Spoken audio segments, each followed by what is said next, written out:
చెప్తాను. ఒక్క నిమిషంగా ఇవాళ రికార్డింగ్ మర్చిపోయానా నేను? ఇలా అవుతుంది. ఓకే. ఓకే. ఓకే. ఓకే. చెప్పండమ్మా. ఇప్పుడు ఏంటి ఏదన్నారు? ఇప్పుడు చూడండి, ఏషః కవిః అంటే వీడు కవి. ఇప్పుడు మనం ఏంటి విభక్తులు నేర్చుకుంటున్నాం ఇవాళ మనం. ప్రథమా విభక్తి నేర్చుకుంటున్నాం. ఏ శబ్దానికి కవి శబ్దానికి నేర్చుకుంటున్నాం మనం. సో ఏషః కవిః అంటే ఇతడు కవి, ఒక్కడే కవిః. ఏతౌ కవీ అంటే వీరిద్దరూ కవులు. అంటే అక్కడ ఎంతమంది కవులు ఉన్నారు? ద్వివచనంలో ఇద్దరే ఉంటారు, ముగ్గురు ఉండడానికి వీల్లేదు, రూలు ఒప్పుకోరు. నెక్స్ట్ ఏతే కవయః అంటే వీరందరూ కవులు. అంటే అక్కడ ముగ్గురు కావచ్చు, 10 మంది కావచ్చు, బహువచనం ఎంతమంది అన్నా అవచ్చు. ఇద్దరి కంటే ఎక్కువ మందే ఉండాలి బహువచనంలో. ముగ్గురు ఉండొచ్చు, 10 ఉండొచ్చు, 100 మంది ఉండొచ్చు. అది అన్నమాట. ఏమా? నెక్స్ట్ ఇప్పుడు దానికి మనం ఈ ఏషః అంటే దగ్గరికి, అంటే వీళ్ళు మన దగ్గరలో ఉన్నారు. ఇప్పుడు ఇదే కవులు దూరంగా ఉన్నారనుకోండి, అప్పుడు మనం ఏం చెప్తాము? సహ కవిః అంటే అతడు కవిః. కవిః అక్కడ కవి అని రాసుకుంటే పక్కన హి అంటే విసర్గం రాసుకోవాలి. కలిపండి. సహ కవిః. సహ కవిః అంటే అతడు కవి. కవిః అంటే పక్కన కవి అని రాసుకుంటే పక్కన విసర్గం ఉండాలి. ఎందుకంటే ఇది పుల్లింగ శబ్దం కనుక. రామః, కృష్ణః, శివః. ఆ హ అంటే ఏమిటి? విసర్గం. అందుకని నేను హ అని పలుకుతున్నాను. ఏమా? సో ఏ సహ కవిః. హాకి మన దానికి ద్వివచనం ఏమవుతుంది? తౌ కవి. తౌ కవి అంటే వాళ్ళిద్దరూ కవులు. తౌ కవి. తర్వాత బహువచనానికి ఏమొస్తుంది? తే కవయః. అది. సో ఇప్పుడు అందరూ చెప్పండి. కవిః ప్రథమా విభక్తి ఏకవచనం కవిః, కవీ, కవయః. మనకు ఇప్పుడు విభక్తుల్లోకి మనం వచ్చాను చూడండి. ఒక్కొక్కటి మనకు ప్రెషర్ పెంచుతున్నాడు వాళ్ళకి. నెక్స్ట్ ఇది అర్థమైందా అందరికి? ప్రథమా విభక్తి కవిః, కవీ, కవయః.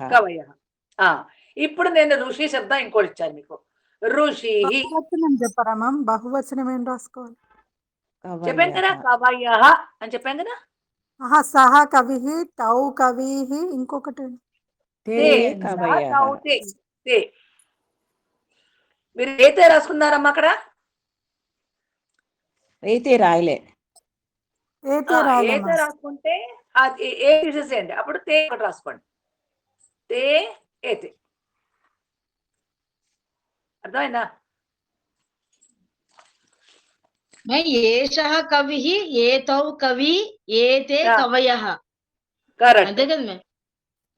అరే ఇదేంటి ఏతత్ శబ్దానికి? మరి తత్ శబ్దానికి? దగ్గర దానికి సహ కవిః అన్నారు కదా, దానికి ఏ రాయకూడదు కదా మ్యామ్? దగ్గరకి ఏషః, దూరానికి సహా. గుర్తుపెట్టుకోండి. దూరానికి సహ కవిః, తౌ కవి, తే కవః. కరెక్ట్. కవయః. కవయః. సారీ. అర్థమైందా? సహ కవిః. మళ్ళీ చెప్తాను, రాసుకోండి. సహ కవిః అంటే వాడు కవి. తౌ కవి వారిద్దరూ కవి. తౌ కవి. తే కవయః. ఇది తత్శబ్దం. ఏ తత్శబ్దానికి? ఏషః.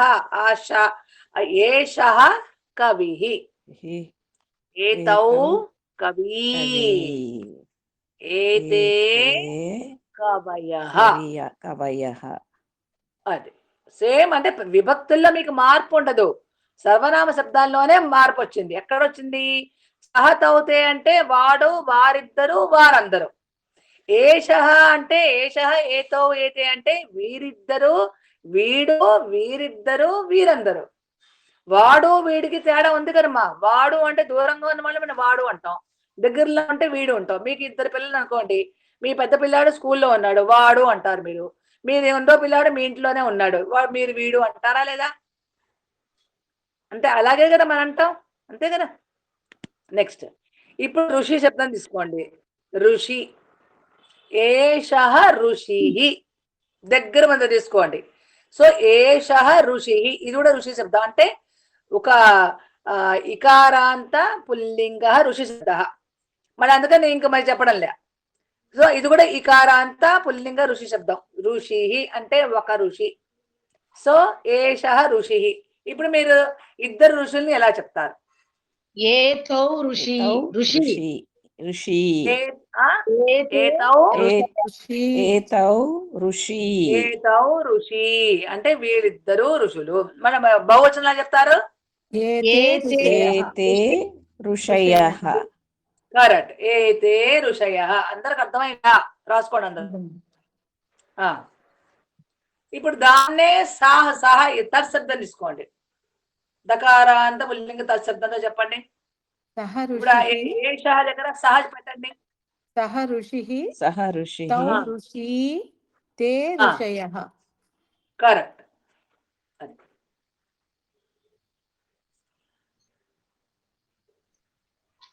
అవునా? ఇప్పుడు యతి తీసుకుందాం. యతి యతి శబ్దాన్ని తీసుకుందాం. ఇప్పుడు నేను మీకు ద్వివచనం చెప్తాను. ఏతౌ యతి అంటే యతి అంటే ఎవరు? యతులు. అవునా? సో యతి యతికి నేను ఇప్పుడు మీకు ఏమి ఇచ్చాను? ఏ వచనం ఇచ్చాను? ద్వివచనం ఇచ్చాను. ఏతౌ యతి ద్వివచనం ఇచ్చాను. ఇప్పుడు మీరు రాయవలసింది ఏమిటి? ఏకవచనం రాయాలి, బహువచనం రాయాలి. రాయండి. రాసి చెప్పండి నాకు. సహ యతి. యతిః. ఏతౌ యతిః. యతి. యతి. ఏతౌ యతి. ఏతే యతయః. ఏతే యతయః. అది ఏతే యతయః. సహ పెడితే తత్శబ్దం పెడితే సహ యతిః. సహ యతి. తౌ యతి. తౌ యతి. యతయః. తే యతయః. యతయః. సో మనకి చూడండి, మనం ఇప్పుడు ఇకారాంత పుల్లింగ శబ్దాల్లో మనం ఇప్పుడు ప్రథమా విభక్తి, ఏకవచనం, ద్వివచనం, బహువచనం 3 శబ్దాలు నేర్చుకున్నాం. ఏమేమిటి? కవి శబ్దం ఒకటి నేర్చుకున్నాము, ఋషి శబ్దం ఒకటి నేర్చుకున్నాము, యతి శబ్దాన్ని 3 నేర్చుకున్నాం. అవునా? ఈ 3 ఇకారాంత పుల్లింగ, కవి శబ్ద, ఋషి శబ్ద, యతి శబ్ద. అర్థమైందా అందరికి? రూపాలు ఎలా వస్తాయి తెలిసింది కదా. కవి చెప్పండి. సూర్యకుమారి గారు మీరు 3 చెప్పండి అమ్మా. కవి, కవి, కవయ అని చెప్పండి. కవి, కవి, కవయః. ఏషః కవి. ఋషి. ఏతౌ కవి. ఏతే కవయః. సహ కవి. ఇప్పుడు తౌ చెప్పండి. కవి. తే కవయః. నెక్స్ట్ ఋషి శబ్దం చెప్పండి. ఋషిః, ఋషి, ఋషయః. ఏషః ఋషిః. ఏతౌ ఋషి. ఏతే ఋషయః. సహ ఋషిః. తౌ ఋషి. తే ఋషయః. యతి శబ్దం చెప్పండి. యతిః, యతి, యతయః. ఏషః యతిః. ఏతౌ యతి. ఏతే యతయః. సహ యతిః. తౌ యతి. తే యతయః. నెక్స్ట్ సుభాష్ గారు చెప్పండి అమ్మా. కవిః. సుభాష్ గారు కవిః. ఏషః కవిః. ముందర కవికి ముందర ప్రథమా విభక్తి 3 వచనాలు చెప్పేయండి. కవిః, కవిః, కవి, కవయః. ఏషః కవిః. ఏతౌ కవి. ఏతే కవయః. సహ కవిః. తౌ కవి. తే కవయః. ఋషి. ఇప్పుడు ఋషి శబ్దం తీసుకోండి. ఋషికి సేమ్ మళ్ళీ ఋషిః, ఋషిః, ఋషౌ, ఋషయః. ఋషి, ఋషిః, ఋషి, ఋషయః. అది. ఏషః ఋషిః. ఏతౌ ఋషి. ఏతే ఋషయః. సహ ఋషిః. తౌ ఋషి. తే ఋషయః. యతి. యతి చెప్పండి. యతి. యతిః, యతి, యతయః. ఏషః యతిః. ఏతౌ యతి. ఏతే యతయః. సహ యతిః. తౌ యతి. తే యతయః. ఇప్పుడు అర్థమైన కదా. ఇప్పుడు నెక్స్ట్ శ్రీదేవి గారు. Okay ma'am. కవిః, కవి, కవయః. ఏషః కవిః. ఏతౌ కవి ఏతే కవయః. నెక్స్ట్ ఋషిః. ఋషి. సా కూడా ఋషిః చెప్పండి, సాహ కూడా చెప్పండి. సహ కవిః తౌ కవి తే కవయః. ఋషిః ఋషిః ఋషి ఋషయః. ఏషః ఋషిః ఏతౌ ఋషి ఏతే ఋషయః. సహ ఋషి తౌ ఋషి. సహ ఋషి, అక్కడ విసర్గం రావాలి. ఓకే. సహ ఋషిః ఋషిః తౌ ఋషి తే ఋషయః. యతి యతి యతి యతి యతయః. ఏషః యతి. ఉండడమ్మా, యతి అక్కడ విసర్గం రావాలి. ఏకొచ్చడానికి ప్రథమా విభక్తి ఏకొచ్చడానికి యతి అని రావాలి, అక్కడ కూడా విసర్గం రావాలి. ఓకేనా? ఓకే. యతిః యతిః యతి యతయః. ఏషః యతిః ఏతౌ యతి ఏతే యతయః. సహ యతిః తౌ యతి తే యతయః. కరెక్ట్. నెక్స్ట్ ఎవరున్నారు చెప్పడానికి? ఇక్కడ రావాలి, మీరే రావాలి నాకు. శీల చెప్పండి. కవి శబ్దం కవిః కవి కవయః. ఏషః కవిః ఏతౌ కవి ఏతే కవయః. సహ కవిః తౌ కవి తే కవయః. నెక్స్ట్ ఋషిః ఋషి ఋషయః. ఏషః ఋషిః ఏతౌ ఋషి ఏతే ఋషయః. సహ ఋషిః తౌ ఋషి తే ఋషయః. యతిః యతి యతయః. ఏషః యతిః ఏతౌ యతి ఏతే యతయః. సహ యతిః తౌ యతి తే యతయః. నెక్స్ట్ ఎవరమ్మా? నెక్స్ట్ వాళ్ళు ఇంకెవరున్నారు అక్కడ? మేడం నేను చెప్పండి. కవి హరిః సారీ సార్ కవి శబ్దం నేర్చుకుంటాం. కవిః కవి కవయః. ఏషః కవి ఏతౌ కవి ఏతే కవయః. సహ కవిః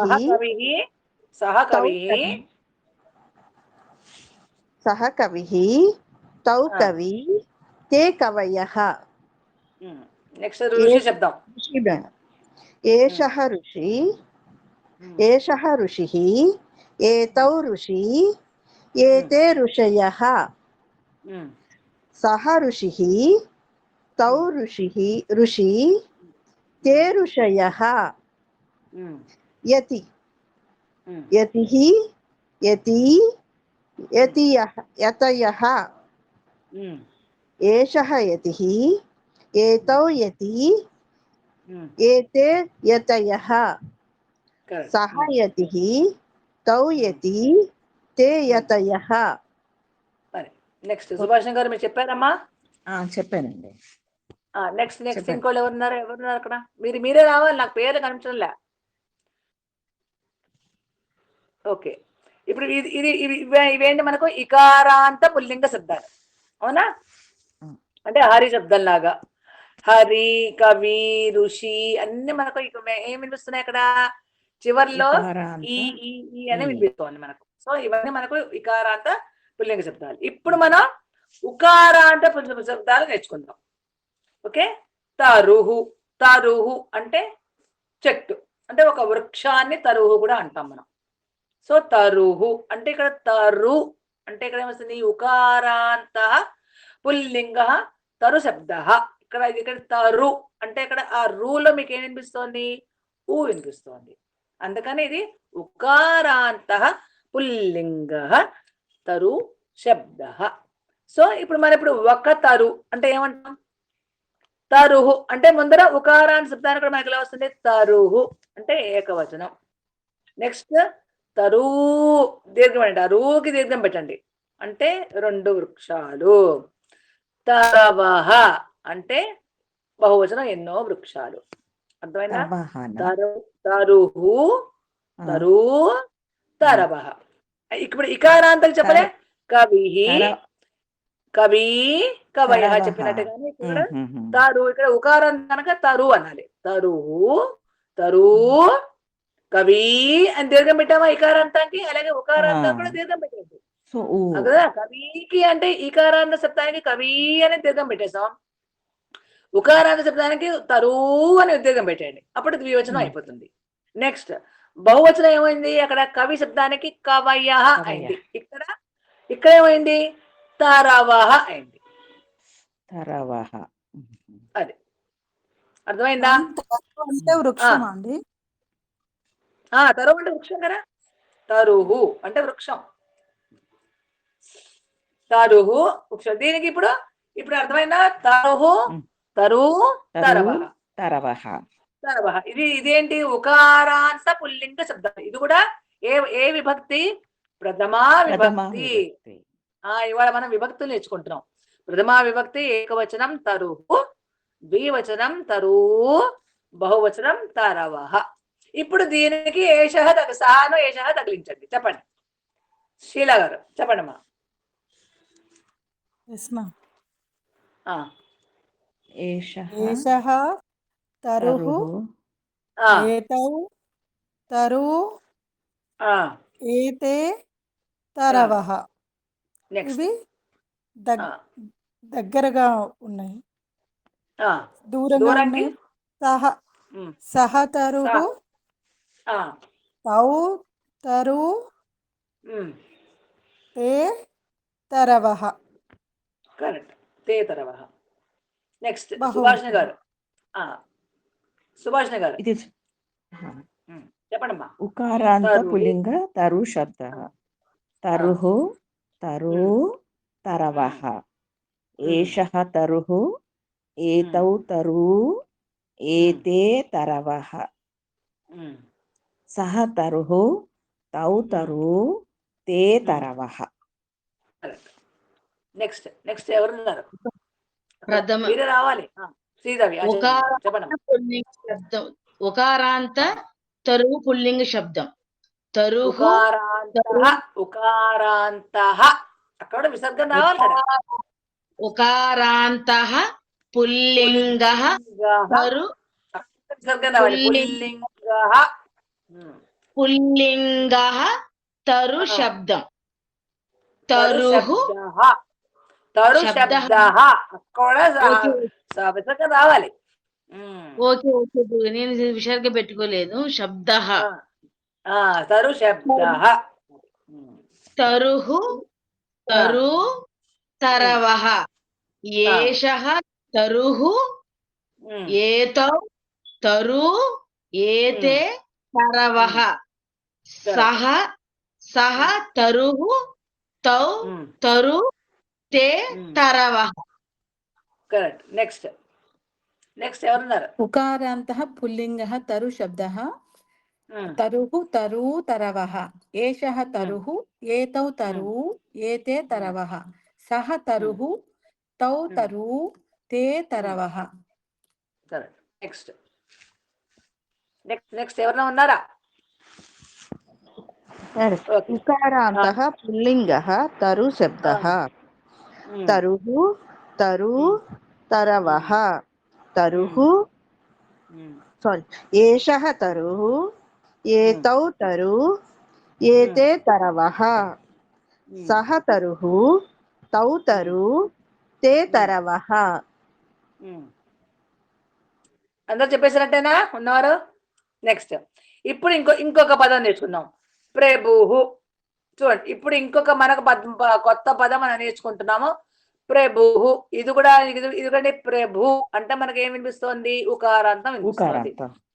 సో ఉకారాంతః పుల్లింగ ప్రభు శబ్ద. ఇది కూడా విభక్తులు మనం నేర్చుకుంటున్నాం. ప్రభు శబ్దాన్ని కూడా అంటే ఏకవచనం ప్రథమా విభక్తి, ఏకవచనం ద్వివచనం బహువచనం నేర్చుకుంటాం. సో ఇప్పుడు మీరే ప్రయత్నం చేయండి. ఇప్పుడు నేనేమని మీకు ప్రభుహు అనే మీకు ఏకవచనాన్ని ఇచ్చాను, ప్రథమా విభక్తి ఏకవచనాన్ని ఇచ్చాను. ఇప్పుడు మీరు ద్వివచనాన్ని బహువచనం చెప్పండి. ప్రభుః, ప్రభు, ఏతౌ ప్రభవః ప్రభు ఏతే ప్రభవః ఆ సహ నెక్స్ట్ సహ ప్రభుః ప్రభుః తౌ ప్రభు తౌ తే ప్రభు ప్రభవః. తే ప్రభవః. అది నెక్స్ట్ నెక్స్ట్ నెక్స్ట్ ఎవరు చెప్తున్నారు? సుభాషిణి గారు ఎవరు చెప్పారు? ఇప్పుడు నాకు అర్థం కాలే అందరూ. ఏషః ప్రభుః ఆ, ప్రభుః ఆ, ప్రభుః ప్రభు ఆ, ప్రభవః ఏషః ఉమ్, ప్రభుః ఏతౌ ఉమ్, ప్రభు ఉమ్, ఏతే ప్రభవః ఉమ్, సహ ఉమ్, ప్రభుః ఉమ్, తౌ ఉమ్, ప్రభు తే ఉమ్. ప్రభవః. అది నెక్స్ట్ నెక్స్ట్ చెప్పండమ్మా. మ్యామ్ ఒక చిన్న డౌట్ అండి. చెప్పండమ్మా ఇది చెప్పండి. వృక్షం అంటే ఉమ్. పుల్లింగమా మ్యామ్ నపుంసకలింగం? కాదు కదా, వృక్ష అంటే అది కూడా పుల్లింగ శబ్దమే. తరుహు అది కూడా పుల్లింగ శబ్దమే. రెండు రకాలు. తరుహు అన్నా వృక్షం అన్నా ఒకటే. అర్థమైందా? మ్యామ్ చెట్టు, ట్రీ. తరుహు మన అంటే ట్రీ అంటాం అదే కదా, ట్రీ. అది పుల్లింగం మ్యామ్. రెండు పుల్లింగాలే, రెండు పుల్లింగాలే. ఓకే వృక్ష కూడా పుల్లింగ ప్రభు శబ్దమే, తరుహు కూడా పుల్లింగ శబ్దమే. అర్థమైందా? మ్యామ్. అంటే రెండు ట్రీసే. అంటే there are so many names అన్నమాట.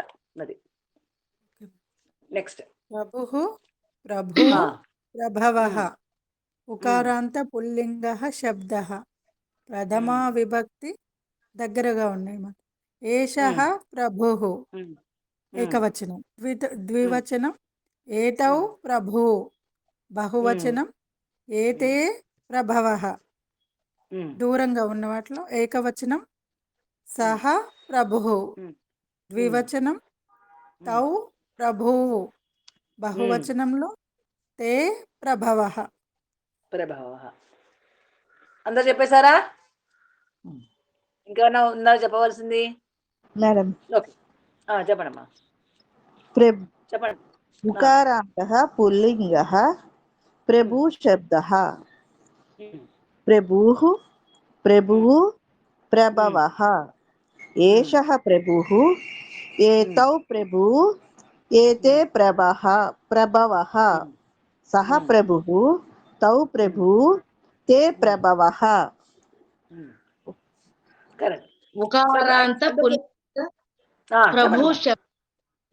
ఉకారాంతః పుల్లింగః ప్రభు శబ్దః ప్రభుః ప్రభు ప్రభవః ఏషః ప్రభుః ఏతౌ ప్రభు ఏతే ప్రభవః సహ ప్రభుః తౌ ప్రభు తే ప్రభవః. కరెక్ట్. సో ఇప్పుడు మన ఇప్పుడు ఇప్పుడు అర్థమైంది కదా మనకు. ఇకారాంతగా అంటే మన ఇప్పుడు ఏంటి, ప్రథమా విభక్తి నేర్చుకుంటున్నాం. ప్రథమా విభక్తులు విభక్తి పరిచయాల్లో నేర్చుకుంటున్నాం.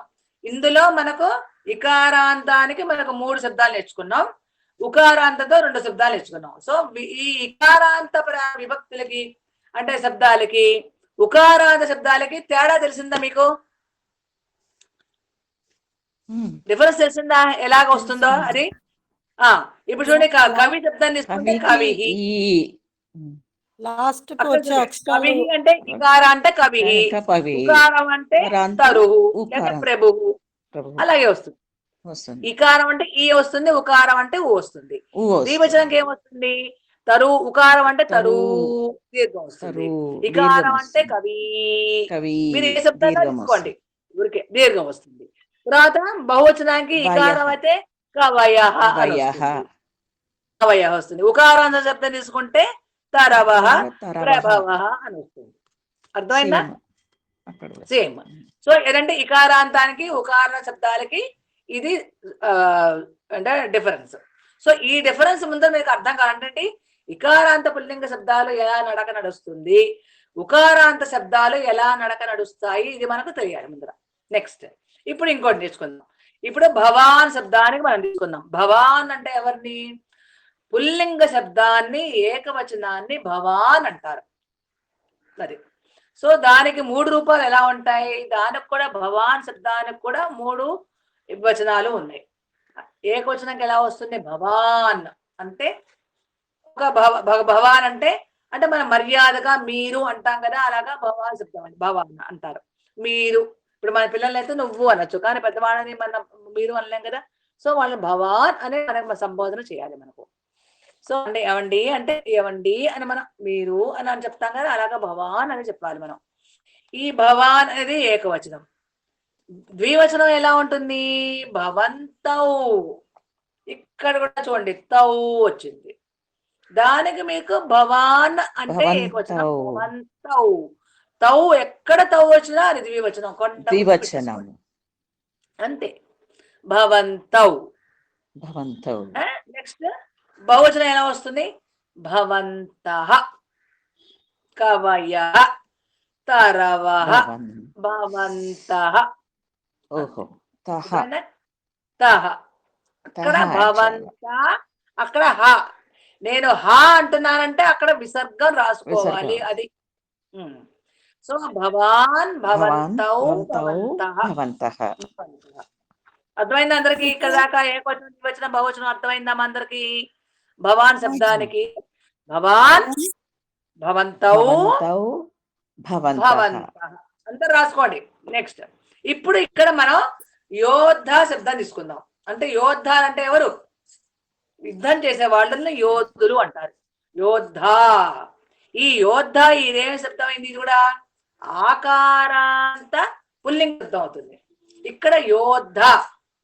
ఇది మనకు ఈ యోద్ధ శబ్దం భగవద్గీతలో మనకు వస్తుంది. యోద్ధ దాకి దావతమే యోద్ధ. ముందుగా మామూలుగా దా రాసి కింద ధావత్తు ఇవ్వాలి. ఓకే. యోద్ధ మామూలుగా దా రాయండి. తా థా దా అని రాసామా? దా రాసి మామూలు దా రాసి దీర్ఘం పెట్టండి. అంటే దా దీర్ఘం పెట్టండి. అది పెట్టి కిందేమనో ధకారం అంటే తా థా దా ధ. ఆ ధాని నాలుగోది కింద ఒత్తుగా ఇవ్వండి. తెలుగులో రాసుకుంటున్నారు. వస్తుంది. యోద్ధ. ఇది ఏ శబ్దము? ఇది కూడా యోద్ధ అంటే యుద్ధం చేసేవాళ్ళు, అంటే సైనికులు. యుద్ధంలో ఉండేవాళ్ళు సైనికులే కదా, యోధులు. సో వాళ్ళని మన తెలుగులో మనం యోధులు అంటాం. సో వీళ్ళెవరు? వీళ్ళందరూ పుల్లింగ శబ్దాలు. ఏ శబ్దము? ఆకారాంత పుల్లింగ శబ్దాలు. సో యోద్ధ అది. సో ఇది ఆకారాంత. అక్కడ విసర్గ వస్తుందండి. ఓన్లీ యుద్ధ. ఆకారాంత రమా శబ్దం లాగా ఆకారాంత. ఇప్పుడు భవాన్ ఏ శబ్దం మ్యామ్? భవాన్ ఏ శబ్దం మ్యామ్? భవాన్ ఏ శబ్దం మ్యామ్? భవాన్ అంటే అది మనకు సంబోధన కదా. భవాన్ అంతే. భవాన్ అంటే మనం మీరు అంటాం అంతే. మీరు భవాన్ అంటే మీరు, మీ ఇద్దరు, మీరందరూ. ఇప్పుడు ఆకారాంత ఉకారాంత శబ్దాలు చెప్తున్నారు కదా. అలా కాదు. భవాన్ అంటే అది నకారాంత అవుతుంది. హలంత శబ్దం. భవాన్ కదా. సో అది అదేమన్నా హలంత శబ్దం. నకార అంటే అన్న వచ్చింది కనుక మనకు అదేమన్నా హలంత శబ్దం అవుతుంది.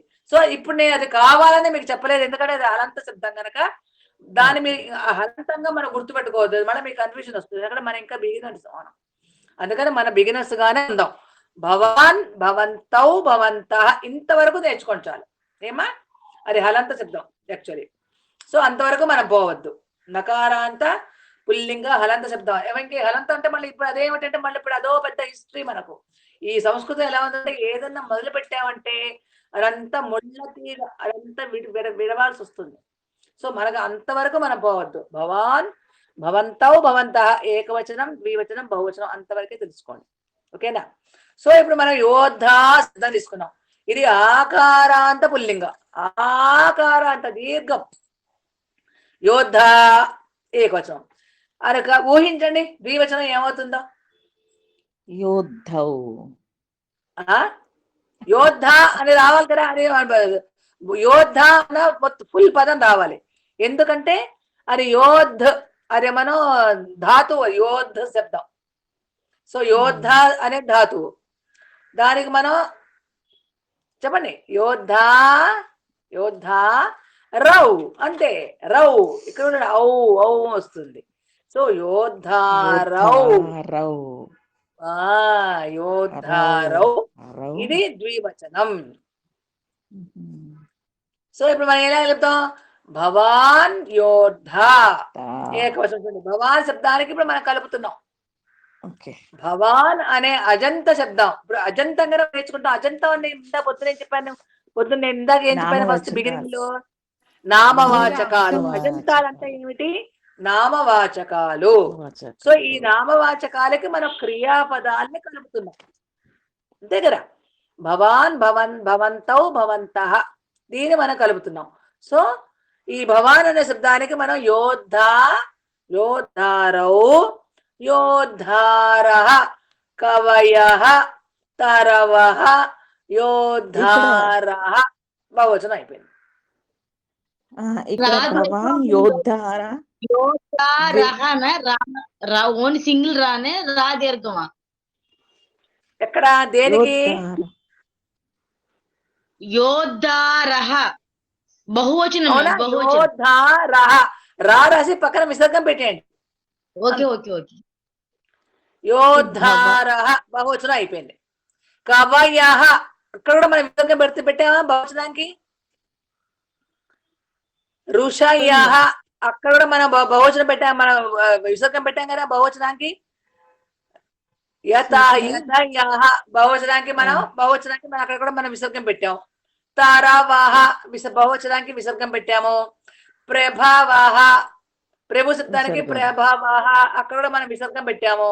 అలాగే యోద్ధారః విసర్గం పెట్టండి, బహువచనం అయిపోయింది. అర్థమైందా? సో భవాన్ చెప్పండమ్మా చెప్పండి, ఏదో అంటున్నారు కదా. భవాన్ యోద్ధ అంటే శ్రీదేవి గారు ఏమిటి మీ సందేహం చెప్పండమ్మా. అర్థమైందని చెప్తానండి. అర్థమైందన్న. ఓకే ఓకే ఓకే, అర్థమైంది చెప్తారా? ఓకే సరే. భవాన్ యోద్ధ, భవంతౌ యోద్ధారౌ, భవంతః యోద్ధారః, అది రాసుకోవాలి. అర్థమైందా? సో భవాన్, భవంతౌ, భవంతః, ఇది కూడా ప్రథమా విభక్తి ఏకవచనం, ద్వివచనం, బహువచనం. ఇక్కడ భవాన్, భవంతౌ, భవంతః ఏమిటి? అజంత శబ్దం. రామః, రామౌ, రామాః లాగా. అలాగే భవాన్, ఇది కూడా ఒక శబ్దం, ఇది కూడా అజంత శబ్దం. భవాన్, భవంతౌ, భవంతః, ఇది అజంత శబ్దం. ఈ యోద్ధ అనేది ఏమా? అజంత అంటే అచ్చు చివర ఉండడం కదండి. హలంతం అంటే చివర ఉండడం. అంటే అజంత శబ్దం అంటే ఇప్పుడు అజంతం ఏంటి? పేర్లు, అచ్చు శబ్దం అంటే అచ్చు అంతంగా వచ్చేది అజంతం కదా. అంటే అంత అంటే అజంతం అంటే ఏంటి? ఆ అనే అక్షరం అంతంగా వచ్చేది అజంత శబ్దాలు అంటే నామవాచకాలు అది. సో ఈ భవానంద శబ్దం కూడా నామవాచకం. భవాన్, భవంతో, భవంత. ఇప్పుడు ఇప్పుడు ఇప్పుడు స్త్రీలింగం తీసుకోండి. భవతి, ఇది కూడా అజంత శబ్దమే. భవతి, భవత్యౌ, భవత్యః, గౌరీ శబ్దం లాగా ఇది కూడా అజంత శబ్దమే. ఈకారాంత అజంత శబ్దం. భవతి, భవత్యౌ, భవత్యః, గౌరీ, గౌర్యౌ, గౌర్యః. ఇది గౌరీ కూడా అజంత శబ్దమే కదా, పేరు కదా. అలాగే భవతి కూడా పేరే, అలాగే భవాన్ కూడా పేరే. అజంతాలు అంటే పేర్లు. అజంతం అంటే ఏంటి? పేర్లు. అలా కూడా గుర్తుపెట్టుకోవాలి. ఎక్కడ ఇది వస్తుందో అక్కడ అంటే అజంతం ఎక్కడైతే వస్తుందో చివరికి అది కూడా అజంత శబ్దాలు. రెండు రకాలుగా మనం గుర్తుపెట్టుకోవాలి అది. సో ఇప్పుడు భవాన్ యోద్ధ, భవంతౌ యోద్ధారౌ, భవంతః యోద్ధారః, అది. అర్థమైందా అందరికి? ఏమ్మా, ఎవరికైనా డౌట్స్ ఉన్నాయా? భవంతౌ యోద్ధారః అని రాయాలి మేం. యోద్ధారౌ, భవంతౌ అన్నారు కదా మీరు అక్కడ. తౌ తౌ తౌ వస్తే ఏమని అనుకున్నాం? ద్వివచనం అని చెప్పుకున్నాం కదా ఇందాక, అవునా? సో ఇక్కడ కూడా భవంతౌ వచ్చింది కదా, మరి తౌ వస్తే ద్వివచనం అవుతుంది. బహువచనం బహువచనం బహువచనం బహువచనం అంటే భవంతః, భవంతః యోద్ధ రహన రహ భవంతః యోద్ధారః. ఓకే అమ్మా, ఓకే రెండు అమ్మా. మ్యాచ్ అవ్వాలి కదా, రెండు మ్యాచ్ అవ్వాలి. భవంతః యోద్ధారః రహ మ్యాచ్ అవ్వాలి. భవంతౌ తౌ యోద్ధారౌ మ్యాచ్, మనకి చీర బ్లౌజ్ మ్యాచ్ అయినట్టుగా మ్యాచ్ అవ్వాలి. భవాన్ యోద్ధా అంటే ఒక యోధుడు, ఇద్దరు యోధులు, ఎంతో మంది యోధులు అంటే యుద్ధం చేసేవారు, అదే అన్నమాట. అంటే సైనికులు. ఓకేనా? ఈ ఈ యోద్ధ శబ్దాన్ని మనకి భగవద్గీత మీరు చదివితే అందులో మనకు వస్తుంది. మీరు భగవద్గీత మీద చదువుతారు కనుక మీకు అందులో యోద్ధ శబ్దం ఒక శ్లోకంలో వస్తూ ఉంటాయి మనకు. అది నెక్స్ట్ విష్ణు సహస్రనామాల్లో కూడా వస్తాయి. మీరు విష్ణు సహస్రనామం చదివితే అందులో కూడా వస్తుంది. ఇక్కడ అర్థమైందా అందరికి? ఏమా నెక్స్ట్ ఇప్పుడు భోక్త శబ్దం. భోక్త శబ్దం తీసుకోండి. భోక్త ఎవరు? భోక్త అంటే ఎవరు? భోజించేవాడు. అది. సో ఇప్పుడు ఈ భోక్తకి భవాన్ శబ్దం కలపండి. ఏ క్వశ్చన్ చేయండి?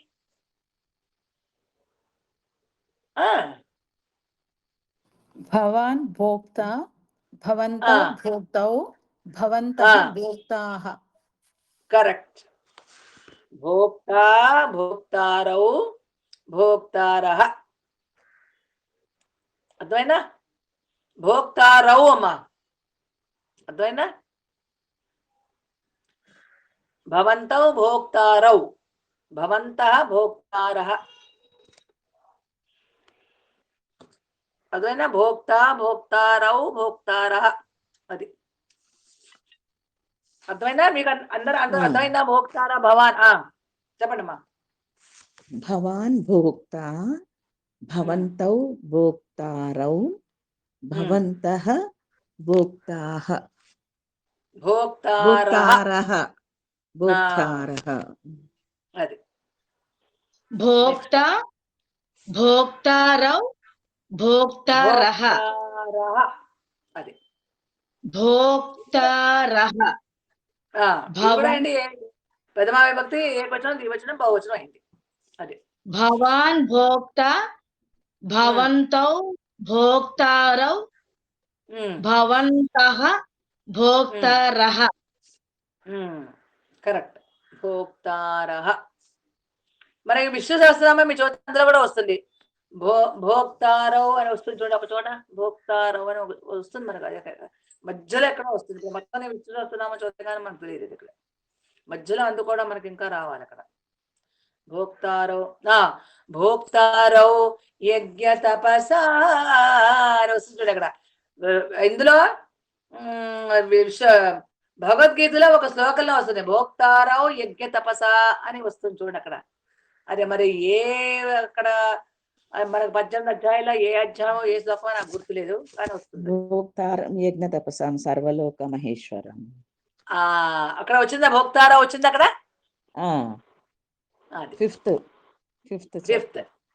ఐదో చాప్టరా? ఓకే. అదే అదే మీరు అంటే చదివేగానే మళ్ళీ నాకు నా దగ్గర సమస్య ఏంటి, చదివేస్తాను అది గుర్తుంటుంది కానీ మళ్ళీ అది ఏ చాప్టరు ఏ శ్లోకం మళ్ళీ నాకు అవి గుర్తుంటాం. అది అన్ని మళ్ళీ నాకు అవన్నీ అలా గుర్తుపెట్టుకోను. అలా ఆ సీరియల్ ఆర్డర్లా రావాలంటే మళ్ళీ నాకు అది గుర్తుంటుంది. శ్లోకం చెప్పేస్తాము, దాని అర్థాలు మీనింగ్లు అవన్నీ విభజించేస్తాము, అవన్నీ చేస్తాను.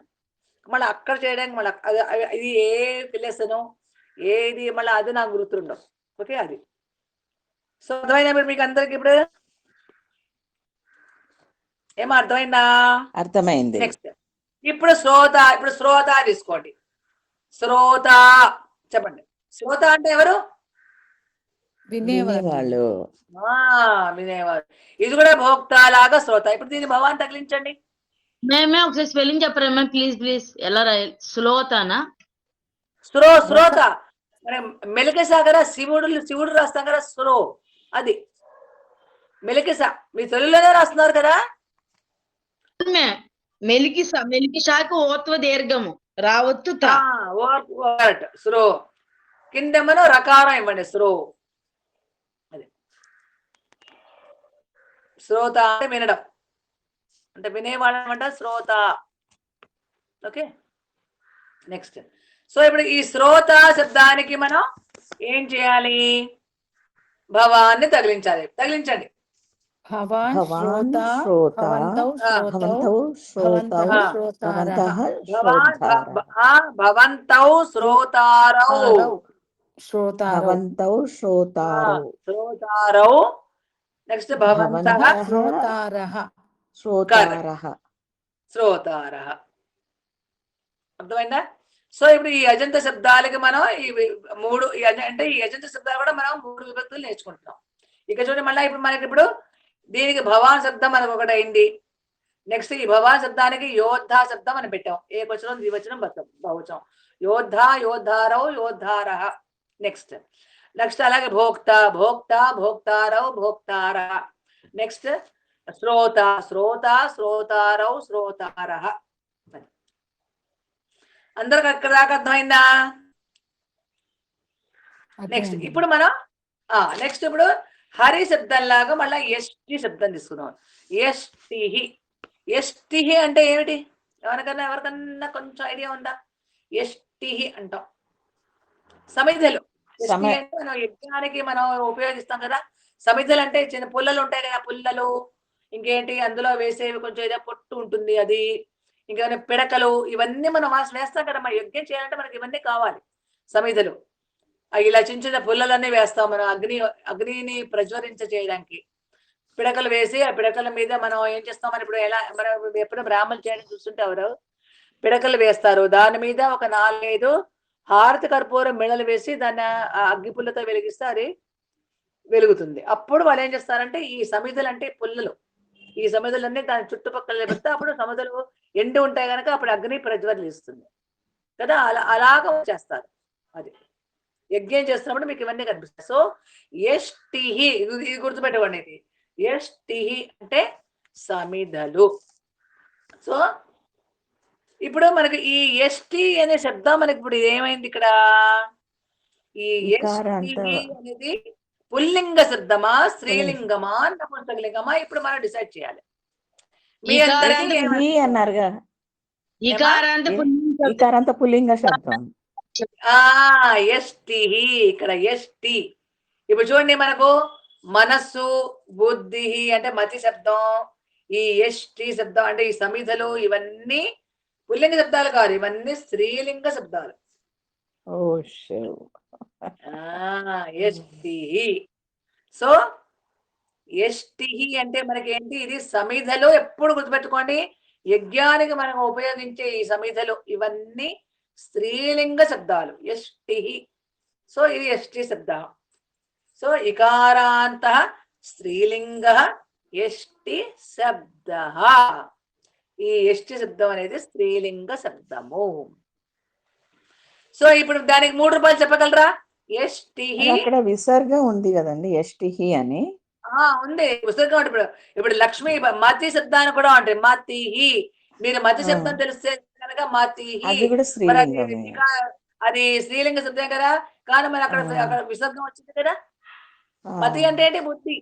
మతిహి అంటే బుద్ధి, మతి అంటే బుద్ధి, అదనమాట. మరి బుద్ధి అనేది స్త్రీలింగ శబ్దం కనుక అక్కడ మనకు విసర్గం వచ్చినా అది స్త్రీలింగమే అవుతుంది. అలాగే లక్ష్మీ శబ్దాన్ని కూడా చూడండి, లక్ష్మీ అంటాం మనం. లక్ష్మీ శబ్దం కూడా అది అంటే ప్రత్యేకమైన శబ్దం అనేది. దాని కూడా అందుకని లక్ష్మి కూడా, ఆ లక్ష్మీ శబ్దాన్ని కూడా మనకు అక్కడ విసర్గం వస్తుంది.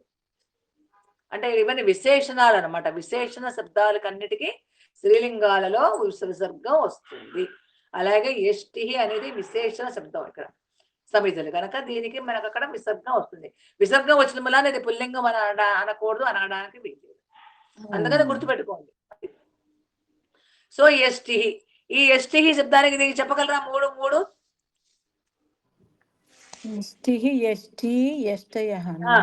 అంతే. ఎష్టిహి, ఎష్టిహి, ఎష్టయ. కవి శబ్దం లాగా చేసుకోండి. కవి, కవి, కవయ. అలాగే ఎష్టిహి, ఎష్టి, ఎష్టయ. అది ఇప్పుడు ఎష్టిహి ఇప్పుడు మన స్త్రీలింగ శబ్దం కనుక ఇప్పుడు మనం దీనికి ఏం తగిలిస్తాం మనం? ఇప్పుడు మన స్త్రీలింగం అంటే మనం ఏం తగిలించాలి? కరెక్ట్. ఏషా, ఏషా సా ఏతే ఏతాః. కరెక్ట్. సో మరి తగిలించాలి ఇప్పుడు. ఏషా ఎష్టి, ఏషా యష్టిః, ఏతే యష్టీ, ఏతాః యష్టయః. సా కరెక్ట్. యష్టిః, తే యష్టీ, తాః యష్టయః.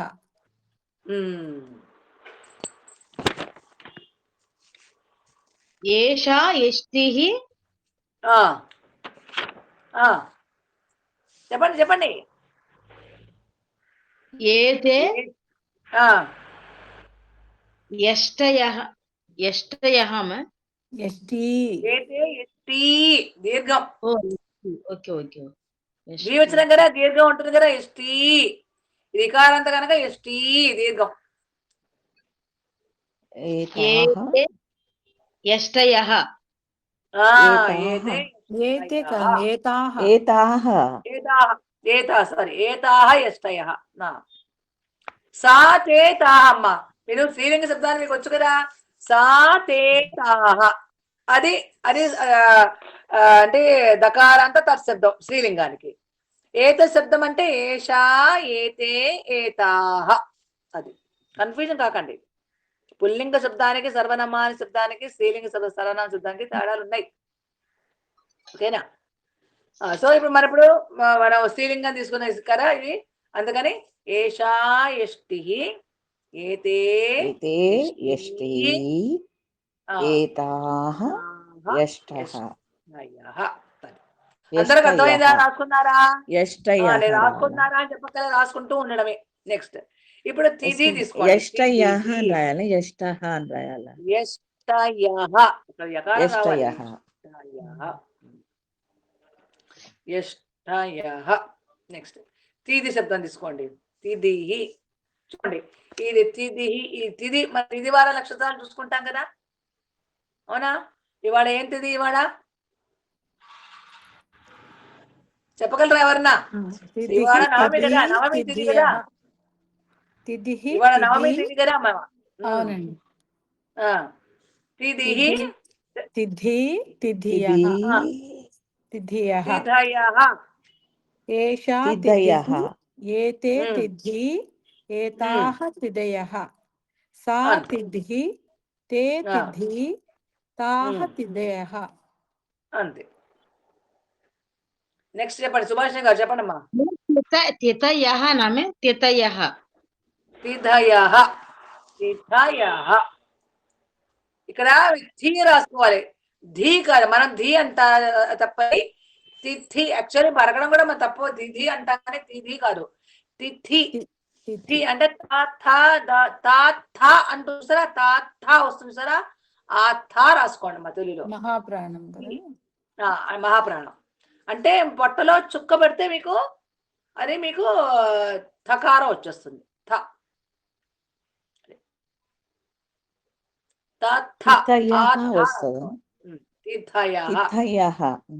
కరెక్ట్. తిథయః. తిథయః. సో ఏషా ఏతే ఏషా ఏతాః తిథయః. సా పెడితే సా తిథిః, తే తిథిః, తిథి, తాః తిథయః. తిథయః. అందరికి అర్థమైందా? క్లాస్ చేస్తున్నారా? క్లారిటీ వచ్చేసింది అందరికి? నెక్స్ట్ సహ తిథిః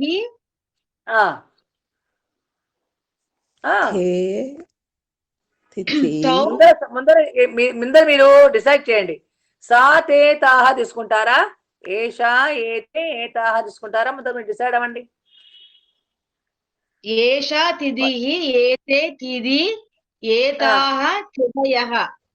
సహ తిథిః తౌ.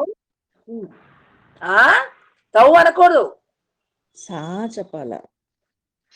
సా తిథి, సా తిథి, తిథిః, తిథిః,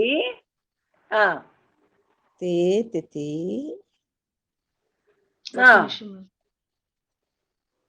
మీకు ఏం డౌట్ ఉందమ్మా? సుభాష్ గారు చెప్పండి అమ్మా. ఆహా, తే నాకేం లేదు. ఆ, తే తిది ఆ. తాహ తాహ తాహ తిదయః. కరెక్ట్. సా తే తాహ, ఇదే కదా సర్వనామ సిద్ధం స్త్రీలింగానికి, అవునా? సాచేతాహ. తా తే తాహ. తాహ అంటే దూరానికి సా తే తాహ స్త్రీలింగం. దగ్గర స్త్రీలింగం ఏమవుతుంది? ఏషా ఏతే ఏతాహ. అది అర్థమైందా అందరికి? రాసుకున్నారా? రాసుకో. నెక్స్ట్ ఇప్పుడు ధేను చూడండి. ఇప్పుడు ధేను ఆ, చెప్పడమ్మా ఏమండి? ఏషా తిథిః ఆ, ఏతే తిథి ఏతాః ఏషేనా ఏతే తిథి ఆ, ఏతాః తిథయః. కరెక్ట్. ఆ తిథిః తే తిథి తాః తిథయః. కరెక్ట్. అందరు చెప్పేసారా? ఇంకా ఎవరన్నా ఉన్నారా? షీలా గారు చెప్పారమ్మా? తిథిః మ్యామ్ తిథిః తిథి తిథయః. ఏషా తిథిః ఏతే తిథి ఏతాః తిథయః. సా తిథిః తే తిథి తాః తిథయః. కరెక్ట్. ఇంకెవరన్నా చెప్పాలా? అందరు చెప్పేశారా? ముందుకు వెళ్దామా మనం? ముందుకు వెళ్దామా? నెక్స్ట్ ఇప్పుడు ధేను శబ్దం నేర్చుకుందాం. చూడండి, ధేను. ధేను అంటే ఎవరు? ఆవు. ఆవును కూడా మనం ఏమంటాం? ధేనువు అంటాం. ఈ ధేనువు కూడా ఇక్కడ కూడా చూడండి ఒక విసర్గం వస్తుంది. ధేనువు అంటే విసర్గం వచ్చిన ఇది పుల్లింగం కాదు, ఇది కూడా స్త్రీలింగ రూపమే. స్త్రీలింగమే. ఆవు ఉకారాంత ఆవు ఎవరు? స్త్రీలింగ. ఆవు స్త్రీలింగమే కదా. సో ధేనువు స్త్రీలింగ రూపం. సో ధేను చెప్పండి, మీరు కొంచెం ఆలోచించండి. ఇప్పుడు మనం ఉకారాంత ధేను, నేను ఒక ఏంటి క్లూ ఇస్తున్నాను. ఉకారాంత శబ్దాలు మనం నేర్చుకున్నాం. ధేను అంటే నువ్వులో మీకు ఏం వినిపిస్తోంది? ఊ వినిపిస్తోంది కనుక ఇది ఏమైనా శబ్దం అయింది? ఉకారాంత స్త్రీలింగ ధేను శబ్ద అయింది. సో ధేను, నేను మీకు ఏ క్వశ్చన్ చెప్తాను, ప్రథమా విభక్తి ఏ క్వశ్చన్ చెప్తాను. ధేను. ఇప్పుడు మీరు ఊహించండి, ద్వివచనం ఏమవుతుంది? ధేను దీర్ఘం పెట్టండి, నువ్వుకి దీర్ఘం పెట్టండి. అక్కడ ధా కూడా ఇది రావాలి, దే కారు.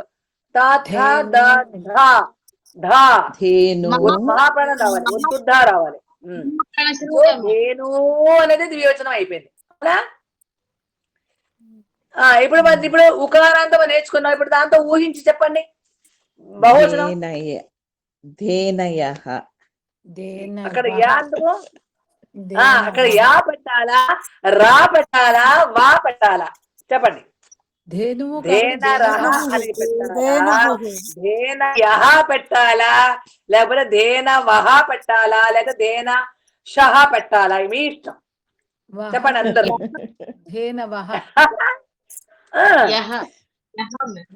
ఎందుకు ధేన యహ, ఎందుకు యా పెట్టాలి?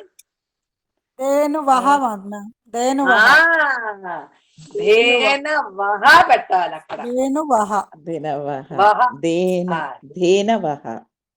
ధేన వహ వహ పెడితే అక్కడ యా పెట్టకూడదు, రా పెట్టకూడదు, మన ఇష్టం లేదు. ధేనవ పాణిని గారు వచ్చి మనందరి మీద కర్ర పట్టుకుని వస్తారు ఆయన, పాణి గారు.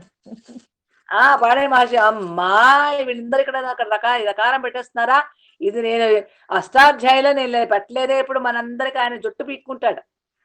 ఇది వీళ్ళెక్కడ బాబు, వీడు నాకు శిష్యులు అయిపోయినా నేను వీళ్ళ శిష్యుడిని అయిపోయాను అంటారు వాడు ఆయన. ఇప్పుడు ఆయన పాణి గారు వచ్చి జుట్టు పీక్కుంటారు, నేను అష్టాధ్యాయులు ఇలా రాయలేదే, ఈ రకారం ఎక్కడి నుంచి వచ్చిందబ్బా, ఈ యకారం ఎక్కడి నుంచి వచ్చిందబ్బా అనుకుంటాడు. సో మరి ఇక్కడ ఏంటి, మరి ఇక్కడ ధేనవహ. సో ఇప్పుడు మూడు చెప్పండి, మూడు విభక్తికి మూడు వచనాలు చెప్పండి. ప్రథమా విభక్తికి ధేనుః ధేనుః ధేనో ధేనవః. అది ఇప్పుడు గోవు అంటే కూడా ఇలాగే వస్తుంది. గో శబ్దం కూడా అది కూడా స్త్రీలింగం. అంటే ఏంటి, మన ఆవుని మనం చూడండి, అంబా, ఇంకొక అంబా. అంబా అంటే కూడా ఆవు, అది కూడా సంస్కృతమే. అంబా అంటే ఆకారాంత శబ్దం.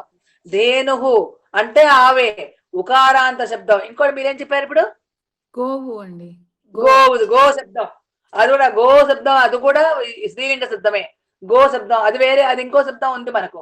ధేనుహు అన్నా ఆవే, అంబా అన్నా కూడా ఆవే, ధేనుహు అన్నా ఆవే. ఈ ఆవుకి 3 రకాల పేర్లు ఉన్నాయి. అది కానీ మళ్ళీ 3 రకాలు 3 రూపాయలు. అంబా అంటే ఆకారాంత రమా శబ్దం లాగా, ధేనుహు అంటే ధేను అంటే ఉకారాంత శబ్దం. ఇంకోటి ఏంటి మీరు అన్నారు ఇప్పుడు? అది గో శబ్దం అంటే ఓకారాంత. గో అంటే ఓ, అది ఓకారాంత శబ్దం. అంబా, అంబే, అంబాహ అంటామండి అది. అంబా, అంబే, అంబాహ, కరెక్ట్. మేము గోవు అంటాం కదా, మేము గోవు గోవు మన తెలుగులో అంట, కానీ అక్కడ సంస్కృతంలో గో శబ్ద, గో అక్కడ దానికి మళ్ళా దానికి రూపాలంటే ఓకారాంత. గో అంటే మీకు ఏం వినిపిస్తోంది? ఓ వినిపిస్తోంది. ఓకారాంత స్త్రీలింగ శబ్దం మన దానికి మళ్ళీ రూపాలన్నీ వేరేగా ఉంటాయి. అది ధేను అన్నా ఆవే, గో అన్నా ఆవే, అంబా అన్నా ఆవే, కానీ తేడాలు ఉన్నాయి. అంబాది చెప్పారా మ్యామ్? అంబా, అంబే, అంబా అది అంబా శబ్దం కదా. అంబా అంబా, అంబా, అంబే. అంబా ఉండండి. అంబా అంటే అంటే ఆవు అంబా అని అరుస్తుంది కదా. యాక్చువల్లీ అంబా అంటే ఏంటి? అమ్మ. సంస్కృతంలో అంబా అంటే అమ్మ, కానీ ఆవు ఎలా అరుస్తుంది? అంబా అని అరుస్తుంది. అవునా? అవునా కదా. అదే. సో అంబా అంటే తల్లి. సారీ చెప్తా, గోవు కాదు. అంబా అంటే తల్లి. మాత అంటే మాత, అలా మాతా శబ్దం అంటే మాతృ శబ్దం లాగా మాతా, మాతారం, మాతారహ అలా వస్తుంది అన్నమాట. ఇది మన ఉరకారం శబ్దం. ఇప్పుడు అక్కడ వెళ్ళద్దు, ముందు మనం ఒక్కొక్కటి నేర్చుకుందాం. ఇవాళ మనం ఇకారం నేర్చుకున్నాము, ఉకారం నేర్చుకున్నాము. ఇంకేంటి? పుల్లింగంలో మన ఇకారం నేర్చుకున్నాము, పుల్లింగంలో ఉకారం నేర్చుకున్నాము. ఇంకోటి భవాన్ శబ్దం నేర్చుకున్నాం. భవాన్ శబ్దం నేర్చుకున్నాము. తర్వాత స్త్రీలింగంలో ఉకారం నేర్చుకున్నాము. ఆకారాంతంలో యోద్ధ శబ్దం నేర్చుకున్నాము. యోద్ధ, యోద్ధ, యోద్ధరో, యోద్ధ. నెక్స్ట్ సో ఇప్పుడు మనకు ధేనుహు. ఇది ఈ ధేను శబ్దం ఏంటి? ఇది ఉకారాంతం స్త్రీలింగ శబ్దం. సో ప్రథమ విభక్తికి ఏమొస్తుంది? ధేనుహు, ధేను, ధేనవః. సో ఇప్పుడు మనకి ఇది స్త్రీలింగ అని తెలిసింది కనుక ఇప్పుడు దానికి సా తగిలించాలి, ఏషా తగిలించి చెప్పండి. ఏషా ధేనుః, ఏషే ధేను, ఏతాః ధేనవః. సా ధేనుః, తే ధేను, తాః ధేనవః. అందరికి అర్థమైందా? రాసేసుకున్నారా అందరూ? డౌట్స్ ఏం లేవు కదా? చూడు ఒకదానికి ఒక్కొక్కటి. చెప్పండి. ఏంటమ్మా రాసుకున్నారా? చెప్పనా మళ్ళీ? చెప్పండి మాకు సార్. సో ధేనుహు ముందర, ధేనుహు ప్రథమా విభక్తి, ఉకారాంత స్త్రీలింగ ధేను శబ్ద అని రాసుకోండి. రాసేసుకున్న తర్వాత అంటే యాక్చువల్లీ మీరు ఎలా రాసుకోవాలంటే పుల్లింగాలన్నిటికీ ఒక పేజ్ పెట్టేసుకోండి. మధ్య మధ్యలో యాడ్ అవుతుంటే ఆ పుల్లింగ శబ్దం అంటే యాడ్ అవుతుంటే మరి అక్కడ ఆ పేజీలో రాసుకోండి. ఇంకొక పేజీలో కేవలం స్త్రీలింగాలు రాసుకోండి. ఇంకొక పేజీలో కేవలం నపుంసకలింగాలు రాసుకోండి. అలా మనకు ఒక్కొక్క శబ్దం వస్తుంటే ఆ పుల్లింగ శబ్దం అయితే పుల్లింగ శబ్దం పేజీలో రాసుకోండి. స్త్రీలింగం అంటే స్త్రీలింగం, నపుంసకలింగం అంటే నపుంసకలింగాలు అలా పెట్టేసుకోండి. ఒక పేజీ దానికోసం పెట్టేసుకోండి. సో ఇప్పుడు స్త్రీలింగ పేజీలో రాసేసుకోండి. ఇలా మళ్ళీ అన్ని కలుపుకోవద్దు. స్త్రీలింగాలన్నీ ఒక చోట, పుల్లింగాలన్నీ ఒక చోట, నపుంసకలింగాలన్నీ ఒక చోట అలా రాసుకుంటూ ఉండండి. అప్పుడు మనకి అది ఈజీ, మనం చూసుకోవడం ఈజీగా ఉంటుంది మనకు అది. సో సా ధేను ఇది రాసుకోండి. మీరు ఇప్పుడు ధేను అనేది స్త్రీలింగం కనుక మనం ఏం పెట్టాలి? సా తేతాహ పెట్టాలి, ఏషా ఏతే ఏతాహ పెట్టాలి. పెట్టేసుకొని రాసేసుకోండి. ఓకేనా?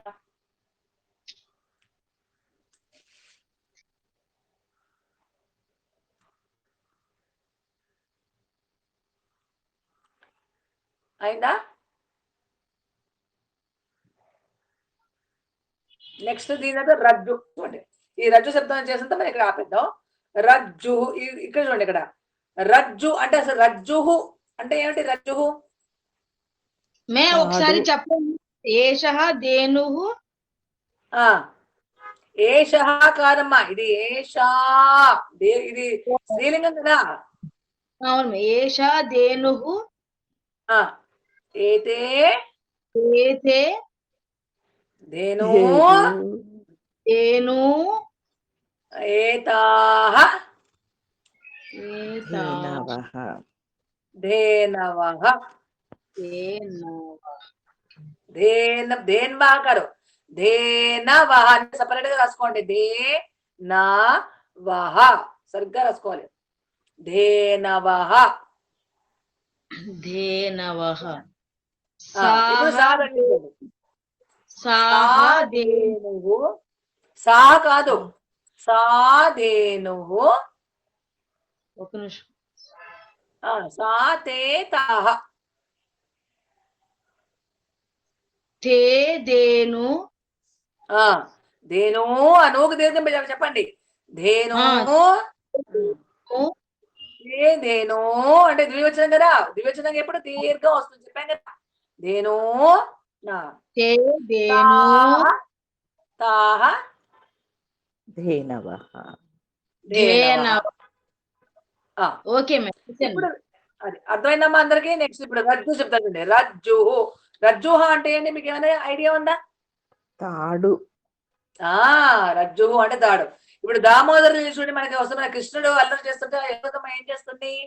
ఈ కృష్ణుడు అల్లరి భరించలేక ఒక రజ్జుని తీసుకొస్తుంది. అంటే రజ్జు అంటే ఏంటి? తాడు తీసుకొచ్చి ఇప్పుడు కృష్ణుడికి పొట్టకి కట్టేద్దామని కడితే ఒక 2 అంగుళాలు తక్కువ ఇంట. మళ్ళీ యశోద ఏం చేస్తుంది? ఆ తాడుకి ఇంకొక తాడుని జోడించి పట్ట మీద మళ్ళా కడితే ఇంకా మళ్ళా 2 అంగుళాలు తక్కువైంది. అలాగా ఒక తాడు మీద ఇంకో తాడు ఆవిడ కడుతూనే ఉంది. ఎంత పెద్ద తాడైనా కృష్ణుడి పట్టకి ఇంకా 2 అంగుళాలు తక్కువ అవుతూనే ఉంది. ఈ లీలను మనం ఏమంటాము? దామోదర లీల. అవునా? భాగవతంలో మీకు చూస్తే మీకు తెలుస్తుంది. సో అక్కడ దామ్ అంటే కూడా రజ్జు, దామ్ అంటే తాడు, అదనమాట. రజ్జు రాయితో జాకి రజ్జు జాకి జావత్ జూకి జావత్తా జాకి జావత్తు. రజ్జుహు అని రాసుకోండి. జాకి జావత్తు పక్కన విసర్గం రాసుకోండి. రజ్జుహు. సో ఇప్పుడు మరి దానికి ఇప్పుడు రజ్జుహు దీనికి చెప్పండి. ఇప్పుడు రజ్జుహు కూడా అంటే ఇది ఉకారాంత స్త్రీలింగ శబ్దం. ఇది కూడా మీరు చెప్పండి. ఇప్పుడు మీరు ధేను శబ్దాన్ని చూసుకుంటూ చెప్పేసేయండి అందరూ. రజ్జుహు రజ్జు రజ్జు రజ్జవః. రజ్జవః. కరెక్ట్. రజ్జుహు రజ్జు రజ్జవః. సో ఇప్పుడు స్త్రీలింగ శబ్దం కనుక ఏం తగిలించాలి? సాతేతాః తగిలించండి. ఏసా రజ్జుహు తే ఏతే రజ్జు రజ్జు రజ్జవః. ఏతాః రజ్జవః. సా సా రజ్జుః తే రజ్జః రజ్జు తే రజ్జౌ రజ్జవః. తాః తాః రజ్జవః. రజ్జవః. అది ఇక్కడ దాకా అర్థమైనా? సో ఇవాళ చూడండి మనం ఎంత నేర్చుకున్నామో. విభక్తి ప్రత్యయాలు నేర్చేసుకున్నాం, ప్లస్ మనం అజంత శబ్దాలు కూడా నేర్చేసుకున్నాం. అంటే అజంత శబ్దాలు అంటే కవి అంటే అజంత శబ్దాలు అంటే ఏంటి? కవి, రజ్జు, ధేను ఇవన్నీ ఏంటి? అజంత శబ్దాలు అంటే నామవాచకాలు. వీటికి మనం ప్రథమా విభక్తి 3 వచనాలు నేర్చేసుకున్నాం. ఎన్ని నేర్చుకుంటుండే? కవి శబ్దానికి నేర్చేసుకున్నాం పుల్లింగానికి, ఋషి శబ్దానికి నేర్చేసుకున్నాం 3 విభక్తులు అంటే 3 వచనాలు ప్రథమా విభక్తికి. అలాగే యతి శబ్దానికి నేర్చేసుకున్నాము. అలాగే తరు అంటే చెట్టు దానికి నేర్చుకున్నాం. ప్రభు శబ్దానికి నేర్చుకున్నాం. యోద్ధ దానికి చెప్పుకున్నాం పుల్లింగానికి. భోక్త పుల్లింగం చెప్పుకున్నాం. నెక్స్ట్ శ్రోత శబ్దాన్ని నేర్చేసుకున్నాం. తర్వాత యష్టి అంటే సమిధ నేర్చేసుకున్నాము. తిథి శబ్దాన్ని నేర్చుకున్నాము. ధేను శబ్దానికి నేర్చేసుకున్నాం 3 ప్రథమా వ్యక్తి. నెక్స్ట్ రజ్జు శబ్దాన్ని నేర్చేసుకున్నాం. అంటే ఇవన్నీ మొత్తం మనం ఎన్ని నేర్చుకున్నాం? 3 3 4 5 6 7 8 9 10 11 12 శబ్దాలు నేర్చేస్తున్నాం. అందరు రాస్తున్నారా 12? రజ్జు ఒకసారి చెప్పారా మ్యామ్? రజ్జుహు రజ్జు రజ్జవః. ఓకేనా? విభక్తి పరిచయాలు రావాలి. ఇవన్నీ శబ్దాలు చూడండి. వాళ్ళ మనం విభక్తులు అనుకోకుండా మన విభక్తులు నేర్చేసుకున్నాం. ఇప్పుడు ఇక్కడ నుంచి మనకంటే విభక్తులు మన ఒక్క మీద చాలా జాగ్రత్తగా వినండి. నోట్స్ చక్కగా రాసేసుకోండి. ఇప్పుడు ఇంకన్నీ ఒక్కొక్క విభక్తి మనకు ప్రత్యయాలన్నీ మనకు వస్తాయి. అంటే రకరకాలుగా అవన్నీ మనకి ఇంట్రడక్షన్ వస్తున్నాయి. సో ఇప్పుడు ఇవాళ చెప్పింది అందరికి అర్థమైందని అనుకుంటున్నాను. శాంతి మంత్రం ఎవరు చెప్తారు చెప్పండి అమ్మా. ఎవరు చెప్తారు? శాంతి మంత్రం వచ్చా ఎవరికన్నా అసలు?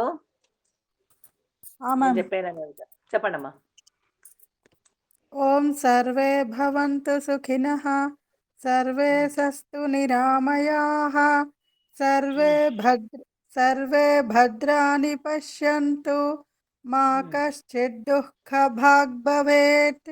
ఓం శాంతి శాంతి శాంతిః. శ్రీ నమస్తే. గురుభ్యో నమః. హరి ఓం. నమస్కారం. ధన్యవాదాలు. ధన్యవాదాలు. ధన్యవాదాలు. అందరికి అర్థమైందని అనుకుంటున్నా. నెక్స్ట్ మళ్ళీ మనం అయితే కంటిన్యూ చేద్దాం. ఇంకో కొన్ని పదాలు మనం నేర్చుకుందాం. ఓకేనా? సో ఈ విభక్తి వచ్చారంటే డౌట్ ఉందండి. ఇది చెప్పండి. నెక్స్ట్ క్లాస్ క్లాస్ సంబంధించింది కాదు, క్లాస్ సంబంధించింది కాదు. ఇది నెక్స్ట్ ఇప్పుడు ఇంకోండి నెక్స్ట్ అడిగారు. ఇప్పుడు మనకేంటి నెక్స్ట్ క్లాస్ మళ్ళీ నెక్స్ట్ బుధవారం ఉంటుంది. 15వ తారీఖు అయింది. కానీ ఆ రోజు మనకు కనుమ పండుగ అయింది. మరి ఏం చేద్దాం అందరం? సెలవు పండగ ఇచ్చాను. కుదరదు కదా, మనకి పనులు ఉంటాయి కదా మరి. అవునా? ఊరెళ్తున్నా నేను 20 వరకు నేను మళ్ళీ క్లాస్ జాయిన్ అవ్వలేను మే. అదే అంటున్నాను నేను. అనుకుని 15వ తారీఖు మనకి పండగ కనుక క్లాస్ వచ్చి మళ్ళీ మనం 22nd కలుద్దాం. ఓకేనా? ఓకే. ఇది ఇదండి, రక్తం లంబోదరం అంటే వినాయకుడిది గణపతి అత్తర శిష్యంలో ఆ సున్నా అంటే మనం పూర్ణ బిందువు వచ్చినప్పుడు లకారం పక్కన ఉంటే అది రక్త లంబోదరం అని అనాలా? సంధి వైకల్పికమా లేకపోతే కంపల్సరీ మనకి చదవాలా? రక్త లంబోదరం అనాలా, రక్తం లంబోదరం అనాలా?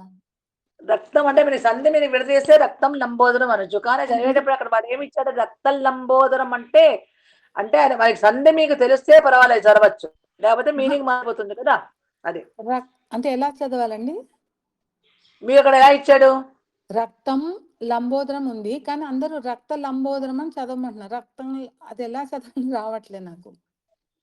అంటే ఇప్పుడు చూడు ఇందులో మీరు అంటే మీరు ఎవరి దగ్గర నేర్చుకుంటున్నారో ఆవిడేమన్నాడు అది నేను చెప్తున్నాను. అది అసలు నేను మామూలుగా యూట్యూబ్ లో అట్లా వింటే రక్తం లంబోదరమే కరెక్ట్ గా చదువుతున్నారు. రక్తం లంబోదరం అలా వస్తుంది. రక్త లంబోదరం అంటే కరెక్టా? రక్తం ఎలా అనాలో అర్థం కావట్లేదు. ఆ లకారం ఇప్పుడు అదే దానికి ముందర ఏమి చెప్పారు చూడండి. ముందర ఏమన్నారు చెప్పండి ఆ సెంటెన్స్ మొత్తం. మూషక ధ్వజం అది వేరే సెంటెన్స్. రథం అంటే ఇప్పుడు మన ఇక్కడ ఎలా చేయాలంటే మీరు చదువుతున్నప్పుడు అక్కడ మీనింగ్ అక్కడ వాడు ఏం చెప్పడానికి ప్రయత్నం చేస్తున్నాడో ముందర మనం అర్థం చేసుకోవాలి. అది అంటే అర్థం చేసుకోవాలి. రక్తం లంబోదరం ప్రకారంగా గ్రామ ప్రకారంగా ఇల్లు పొల్లక్షరం ఇల్లు వస్తుంది కదా మ్యామ్. రక్తల్ లంబోదరం. రక్తల్ అంటే అక్కడ లకారం వస్తుంది అక్కడ కదా. రక్తల్ లంబోదరం. లా కింద లా వస్తుంది మరి అక్కడ అంతా రూ వస్తుంది కదా మరి అక్కడ. అందుకని అది చూసుకోవాలి, అది జాగ్రత్తగా చదవాలి. అక్కడ మీనింగ్ అయితే వేరవుతుంది. మీకు అక్కడ మీనింగ్ ఏమి లేదా వాడు అక్కడ. అందుకని ముందు అక్షరం ఏమొస్తుందో చూసుకోవాలి. ముందు మనం ఏమొస్తుందో దానికి అర్థాన్ని బట్టి మనం ఇప్పుడు మనం విడదీయాలంటే కావద్దు. అదే సమస్త పదం కూడా అవ్వచ్చు కదా ఒక్కొక్కసారి. సమస్త పదం అంటే అక్కడ సమాసం జరిగి ఉండొచ్చు అక్కడ. సో సమస్త పదం అవుతేనే మనం దాన్ని అక్కడ విడదీయాలి. అది సమస్త పదం కాకపోతే మనం విడదీయడానికి లేదు. అంటే ఇది ఇంకోటి ప్రజ్ఞ అంటారా ప్రజ్ఞ అంటారా మే? ప్రజ్ఞాన ప్రజ్ఞాన అంటే మనమేమంటారు? ప్రజ్ఞ జ్ఞ అంటాం. అంటే గాకి నావత్తు యావత్తు ప్రజ్ఞ. ప్రజ్ఞ ఎక్కడే చూసారా? అది రాయాలి యాక్చువల్లీ మీరు. మామూలుగా మామూలు ఓతిపద ప్రజ్ఞ అంటారు. కానీ ఈ వేదంలో ప్రజ్ఞ అంటే గాకి నావత్తు యావత్తు పలకాలి, యా పలకాలి ప్రజ్ఞ అన్నారండి. అది కరెక్టమే? ఏది కరెక్టమే? గా కింద యావత్ అని చెప్పారు కదా, అది కరెక్ట్. రాసేటప్పుడు ఎలా రాసేది చూడండి. మనకు గా కింద యావత్ అది రాయకూడదు. అది రాయాలి. ఇంజ రాయాలి. Okay okay. పలకటం మాత్రం అలా పలకాలి. అది ఓకే. ఇవన్నీ మనకు అష్టాధ్యాయులు వస్తాయి. దంతంతో కొన్ని వస్తాయి. ఓష్టం అంటే పెదవులతో కొన్ని వస్తాయి. కొన్ని ఏమన్నా దంతోష్టం అంటారు, అంటే దంతాలు పెదవులు రెండు పలికితే కొన్ని శబ్దాలు వస్తాయి. ఇవంతా పెద్ద ఉంది. ఇవన్నీ మనకు అష్టాధ్యాయికి వెళ్తే మనకు అప్పుడు అక్కడ తెలుస్తాయి మనకు. అది ఓకే. సంస్కృతం చాలా కష్టంగానే ఉంది బాగా ఈజీగా ఏం లేదు. సంస్కృతం ఈజీగా ఏం లేదా? ఈజీ అండి. యాక్చువల్లీ చెప్పినా మనకు అది కరెక్ట్. ఇప్పుడు మనకి సమస్య ఎక్కడ వస్తుంది అసలు? మీకు నాకు అందరికి మనందరం ఏంటి తెలుగుతోటి మనం కంపేర్ చేస్తూ ఉంటాం. ఫస్ట్ మనం చేసే తప్పు మొదటి తప్పు అది. అది ఇప్పుడు చూడండి, మనం ఇప్పుడు ఇంగ్లీష్ మనం ఏదైనా భాష మాట్లాడుతున్నాం. భాష మాట్లాడుతున్నప్పుడు మీరు ట్రాన్స్లేట్ చేసినప్పుడు మీరు తెలుగులోంచి మీరు ఇంగ్లీష్ లో మాట్లాడేటప్పుడు ట్రాన్స్లేట్ చేస్తే మీకు అది తెలుస్తూనే ఉంటుంది. కానీ మీరు ఏ భాష మాట్లాడినా ఇంగ్లీష్ మాట్లాడుతుంటే మీరు ఇంగ్లీష్ లోనే ఆలోచించి ఇంగ్లీష్ మాట్లాడాలి. హిందీ మాట్లాడితే హిందీలోనే ఆలోచించి హిందీ మాట్లాడాలి. అలాగే సంస్కృతం మాట్లాడితే సంస్కృతంలోనే ఆలోచించి మాట్లాడాలి. మనం ఏం చేస్తున్నాం? తెలుగులో ఆలోచించి సంస్కృతంలో చేస్తాం. మన ఈ తప్పులు మనకు వస్తాయి. మనకు అందుకని మనకు అది కఠినం అనిపిస్తుంది. సమస్య అక్కడ. అది అదే మనం ఇప్పుడు దాన్ని మనం దాటాలి. అక్కడి నుంచి ఈ ఆలోచన నుంచి మనం బయటికి దాటితే మన సంస్కృతం ఈజీ. అది చాలా హార్డ్ అనిపిస్తుంది మ్యామ్. ఏం లేదమ్మా, హార్డ్ ఏం లేదు. అది మనకు అంటే ఆ కాన్సెప్ట్ అర్థమయ్యేదాకా మనకి ఏదైనా కష్టమే. అర్థమయ్యేదాకా కోర్సు విద్య అంటే తర్వాత మనకు అర్థమైతే కూసు విద్య అంటారు. అంతే కదా? అంతేది ఏదైనా అండి చెప్పనా, కష్టపడకుండా మనకేది రాదు కదా. కష్టపడాల్సిందే దేనికైనా సరే. మీరు వంట చేస్తుంటే మీరు వంటింట్లోకి వెళ్ళాలి, కూరలు తెచ్చుకోవాలి, తరగాలి, తిప్పాలి, వండాలి. దానిలో కరెక్ట్గా ఉప్పు కారం సరిగ్గా వేయాలి, మసాలాలు కరెక్ట్గా వేయాలి. వేస్తేనే కదా మీకు అది ఆ రుచి వస్తుంది. కష్టం అని మనం వంట మానేస్తున్నామా? వంటలే కదా, శ్రద్ధగానే చేసుకుంటున్నాం కదా. ఏదైనా సరే కష్టంలోనే సుఖం ఉంటుంది. కానీ ఆ కష్టాన్ని తట్టుకునే మనకు ఆ ధీమా ఉండాలి. అంతే. ఒకసారి మనకి సంస్కృతం మనకి ఆ గ్రిప్ వచ్చిందంటే మనం చాలా ఎంజాయ్ చేస్తాం. అదనమాట. మన అప్పుడు భగవద్గీత చక్కగా అర్థం అవుతుంది. మన చక్కగా రామాయణ భాగవతాలు చదువుతారు. తర్వాత అంటే మనకు ఈ పంచతంత్ర శ్లోకాలు, కథలు అవన్నీ చదువుతూ ఉంటే మనకి ఎంతో ఎంజాయ్ చేస్తాం. అసలు కరెక్ట్ భాష ఏమిటి అంటే మన సంస్కృత భాష. అంతే. ఎఫర్ట్స్ పెట్టాలి. అది ఎఫర్ట్స్ పెడితే అప్పుడు మనకు కరెక్ట్ గా వస్తుంది. ఏమా? ఓకేనా? ధన్యవాద. సో అయితే మనం 15వ తారీఖు మనకి పండగ ఉంది కనుక ఆ పండగ వద్దు. మళ్ళీ మనం 22వ తారీఖు కలుసుకుందాం. ఓకేనా? ఓకే. ఓకేమా, ధన్యవాదాలు. ఓకే.